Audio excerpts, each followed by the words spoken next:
एकूणच खटल्याची पार्श्वभूमी हेच दाखवते की शंभूराजेंनी शृंगारपुरात आपल्या बंडाचं निशाण उभारलं.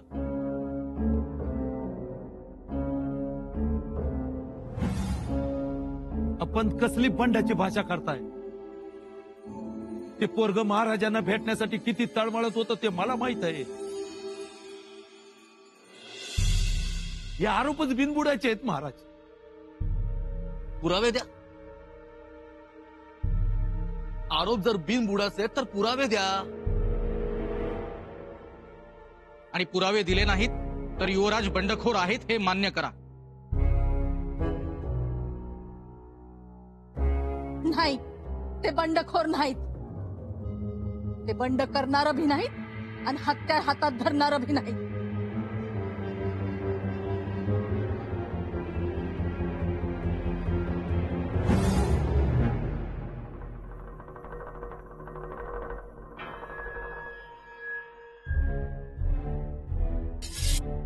हे पा, आम्ही हत्यार उचललं.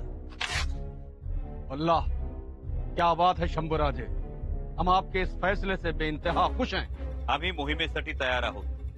विश्वास ठेवा. विश्वास है शंभूराजे, आप पर हमारा पूरा पूरा एतबार है. लेकिन एक बात कहना चाहता हूं.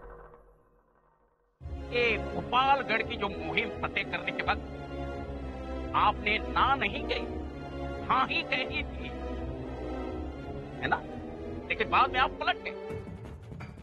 क्या कहा था उस वक्त आपने? स्वराज के खिलाफ हम तलवार नहीं उचलणार, ऐसा कुछ कहा था आपने. मुल्ला अहमद, आम्ही शेवटपर्यंत बोलल्याप्रमाणे स्वराज्याविरोधात तलवार उचललीच नाही. मुल्ला अहमद, जुबान ज्यादा मत चलाना. शंभूराजे ने हाँ कहा है तो वो करके दिखाएंगे. इजाजत चाहते हैं शंभूराजे.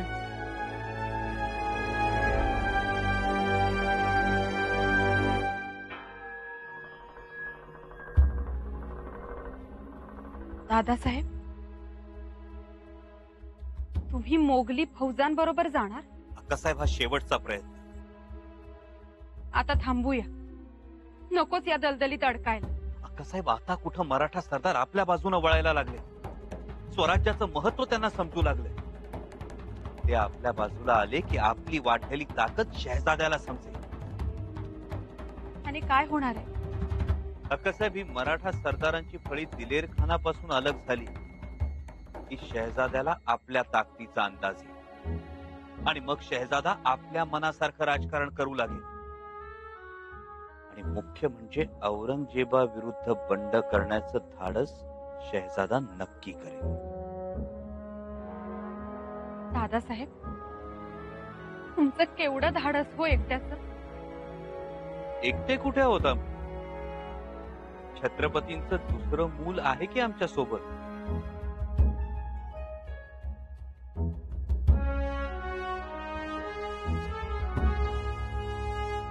धाराऊ गाडे, राहणार कापूरहोळ, पुढे ये.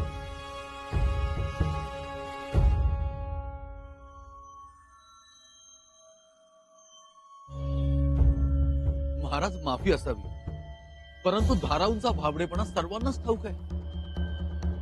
हो, त्यांनी शंभूराजांना दूध पाजले आहे, लहानाचे मोठे केले आहे. त्यामुळे त्यांची साक्ष ही माया ममतेची साक्ष असणार. त्याला दरबारी निवाड्यात काय किंमत असणार? कृपा करून त्यांना जागेवर बसण्यास सांगावे. आणि त्यातूनही जर आपल्याला साक्ष द्यायची असेल तर त्यांनी शिवस्वरूप बाबांचे खरे नाव सांगावे.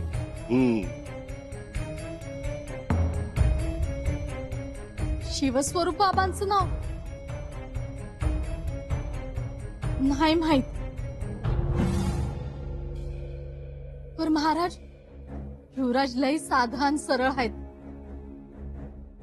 अव रात्रंदिवस तुमचाच जप करायचं. स्वराज्याच्या कुलमुक्त्यारांना भेटायला स्वतः महाराज शृंगारपुरात येणार.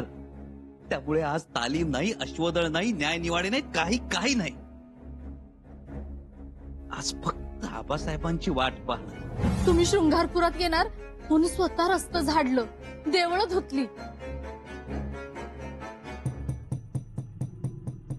त्यांच्या हातनं कधी काय वाईट नाही घडायचं. अनाजी पंत हेच म्हणत होते.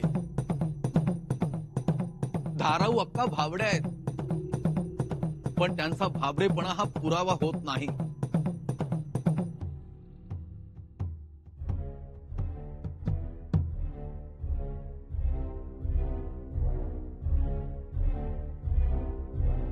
महाराज, मला असे वाटते की आपण अधिक खोलात न जाता महाराज,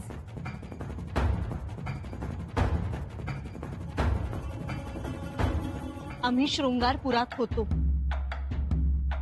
परंतु आता न्यायासनावर बसलो आहोत म्हणून बोलू शकत नाही.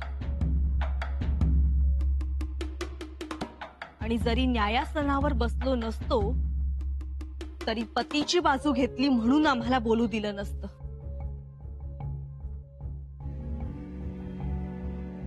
परंतु या सगळ्या आरोपांना योग्य ते उत्तर देण्यासाठी अजूनही एक साक्ष बाकी आहे.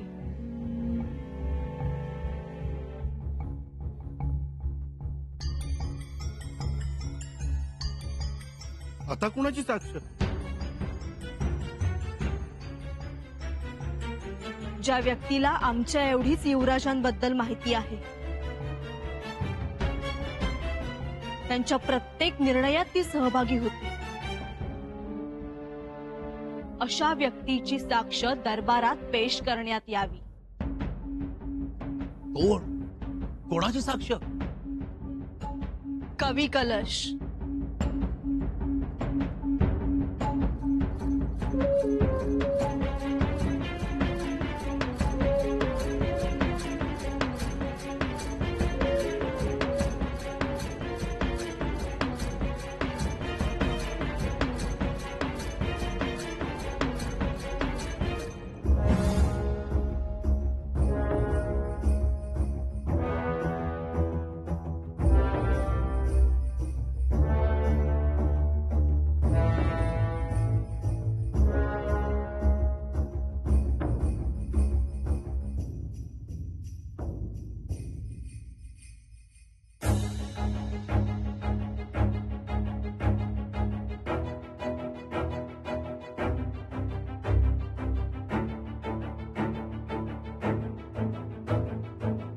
महाराज प्रणाम। दरबार में बैठे सभी मंत्री महोदय को कवि कलश का सादर प्रणाम।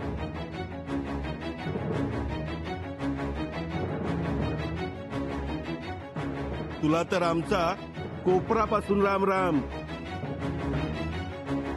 हो अनाजी, अहो तुम्ही मंत्री आहात, ही भाषा शोभत नाही तुम्हाला।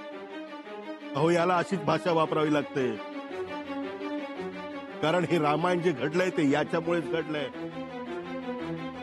माझ्यामुळे जर रामायण घडलं असेल तुम्ही भाग्यवान समजा, कारण माझा राम युवराज आहे।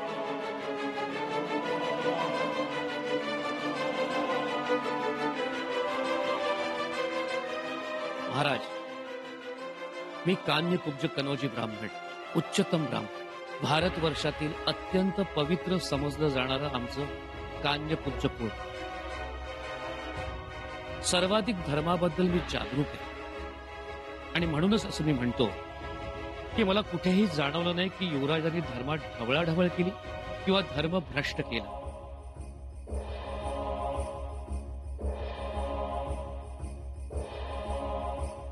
मग रेडे मारून रक्ताने भिजलेल्या धोत्रावर अघोरी उपासना कोणी केली? शेतकऱ्यांच्या शेतात शिरलेला नासधूस करणाऱ्या रानरेड्याला मारणं चूक नव्हतं, आणि मद्य आणि मांसाची उपासना त्यांनी कधीही केली नाही। खाल्लेल्या मिठात जागडच चाललंय जणू। आम्ही जागतो, आपणही जागा। ते तू आम्हाला सांगू नकोस, आम्हाला एवढेच सांग, प्रत्यक्ष देवासमान असणाऱ्या आमच्या महाराजांचं आयुष्य कमी व्हावं यासाठी याने कलशाभिषेक विधी केला। हा किती खरं बोलणार आहे? बिल्कुल गलत। हमने ऐसा कभी सोचा नहीं था। हिंदूंच्या प्रत्येक पूजेत कलश असतोच, त्यामुळे प्रत्येक पूजेत कलशाभिषेक होतोच। पण त्यामुळे पूजा घालणाऱ्या व्यक्तीच्या पिताश्रींचं आयुष्य कमी होतं असं कुठल्याही शास्त्रात दिलं नाही, आमच्या ऐकिवात नाही. आपण अर्थाचा अनर्थ केलाच. कलश, हिंदूंच्या पूजेतही कलश असतो, पण आपण जे मंत्र म्हणालात ते मंत्र वेगळे होते. शाक्त पंथात मा कालीची उपासना पूजा पवित्र मानली जाते. हे जे मंत्र म्हणताय ते आम्ही मंत्र म्हटले नाहीत, आणि आम्ही हे महाराजांना आधीच सांगितले. होय महाराज, मी स्वतः तिथे गेलो होतो. मी पूजास्थानी हजर होतो.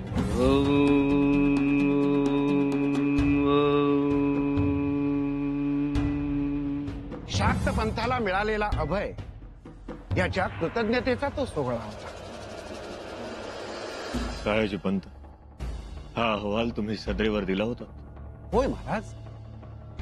गानाजी पंत, तुम्ही बाळाजी पंतांच्या अहवालावर विश्वास ठेवायला हवा होता. कसं ठेवणार महाराज? कारण कलशाभिषेक झाला त्याच्या दुसऱ्या दिवशीच आपला लाडका घोडा गतप्राण झाला. शृंगारपुरातून निघालेली दुष्ट शक्ती आपल्या घोड्याच बांधली. असा अर्थ काढला तर तुम्ही. त्याशिवाय त्यांची दिलेर खानाशी मैत्री ही घट्ट होऊ लागली होती. त्यांचा पत्रव्यवहारही सुरू झाला होता.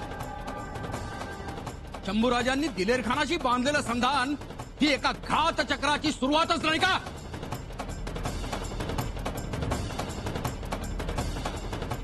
मी सर्व दरबाराला सांगू इच्छितो की हो, त्या काळात दिलेर खानाची अनेक पत्रे खलिते युवराजांना आले होते. त्यांनी मैत्रीचा हात पुढे केला होता, भेटण्याची इच्छा व्यक्त केली होती. दरवेळी युवराजांनी दिलेर खानाला हेच सांगितले की महाराज स्वराज्यात नाहीत, तेव्हा स्वराज्याची सगळी जबाबदारी युवराजांवर आहे. ते भेटायला येऊ शकत नाहीत. त्यांनी दरवेळी असाच मजकूर लिहिला होता. लिहिला, पण तसे वागले नाहीत. शेवटी गेलेच ना ते. गेले, पण महाराज आल्यानंतर. आणि त्यांच्या जाण्यामागचा हेतूही शुद्ध होता.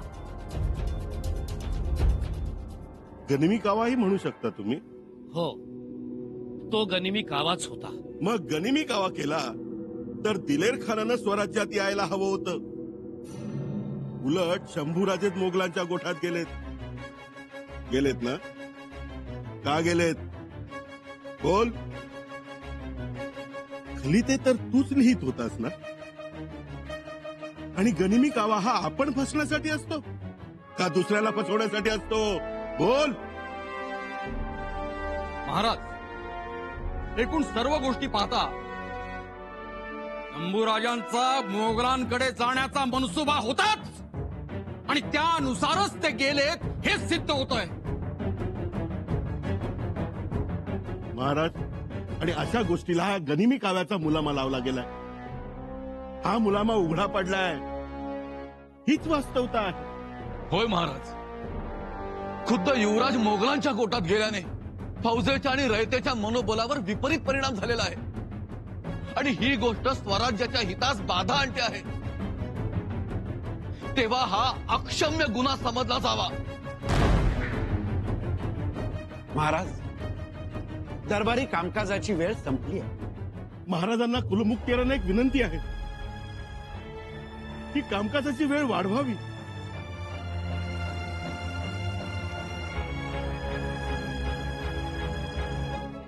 महाराज, खबर आहे. इथे सांगितली तरी चालेल. शंभूराज दिलेर खानासोबत आत्मीवर चालून गेले.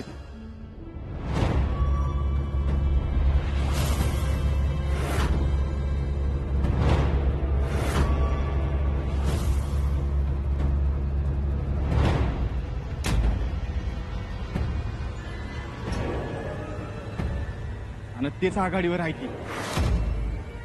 अथनीवर? जी.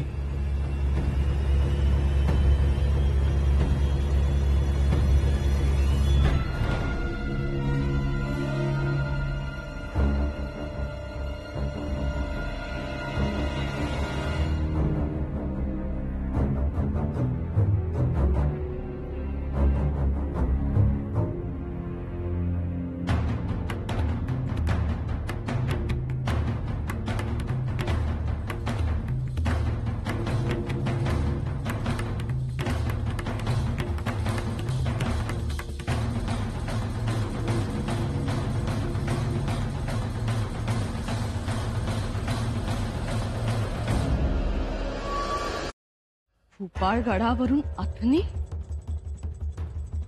याचा अर्थ शंभूराजेंनी स्वराज्याच्या दिशेने मोर्चा वळवलाय तर हाही स्वराज्यद्रोहच. अहो आत्नी हा आदिलशाचा मुलूक आहे. यो मारला तर स्वराज्यद्रोह कसा? हा उगा आपलं काय बी बोलताय. उलट आत्नी मारली तर स्वराज्यालाच फायदा होऊ शकतोय. हे असले फायदे तुमचे तुम्हालाच लकला बसू द्यात. चला अनाजी पंत. झाकायचं तरी किती किती हंबीरराव. तुमच्या जवळची चादरच आखून पाय झाकायचे झाले तर तोंड उघडं पडतंय आणि तोंड झाकायचे झाले तर पाय उघडे पडताय.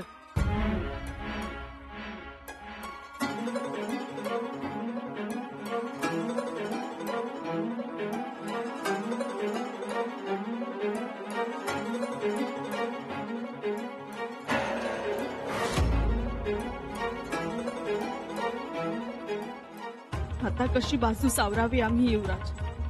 तुम्हीच सांगा आम्हाला.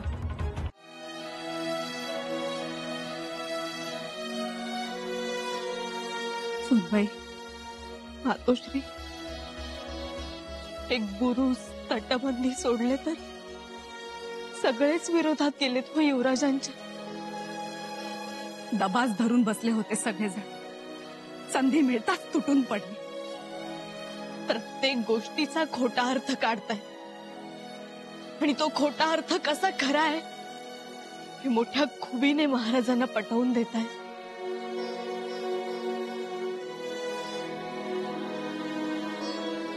त्यात तर सगळे तरबेजच आहेत.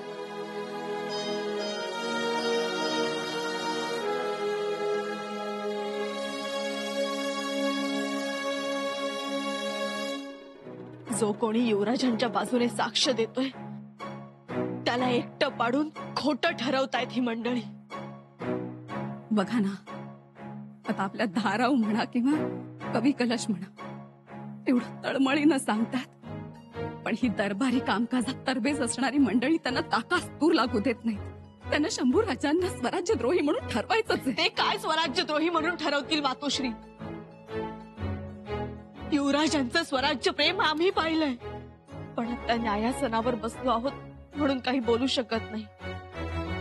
महाराज काही बोलू शकत नाहीत कारण छत्रपती म्हणून ते सिंहासनावर बसले आणि स्वतःची बाजू मांडायला युवराज दरबारात हजर नाहीत. त्यांच्यावरचे आरोप सिद्ध करण्यासाठी एवढी मोठी फौज आणि त्यांची बाजू मांडायला मात्र कुणीच नाही. काय करावं मातोश्री? युवराजांवरचा आरोप सिद्ध झाला तर? युवराज हरले तर? सुनबाई, हरल्याचं वाईट नाही वाटणार, पण असत्याने सत्यावर कुरघोडी केली ते नाही चालणार. हे काय हितच आहे सवय? चला तुम्ही.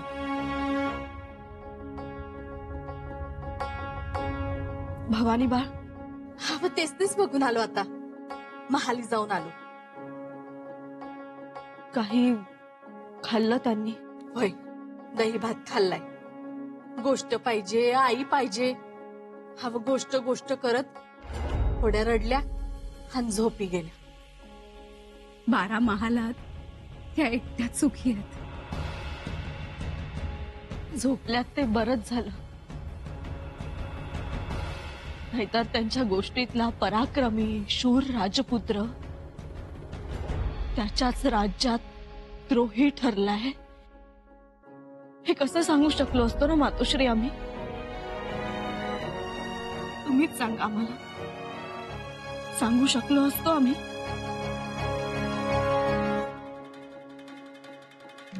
रडू नका, आवरा स्वतःला.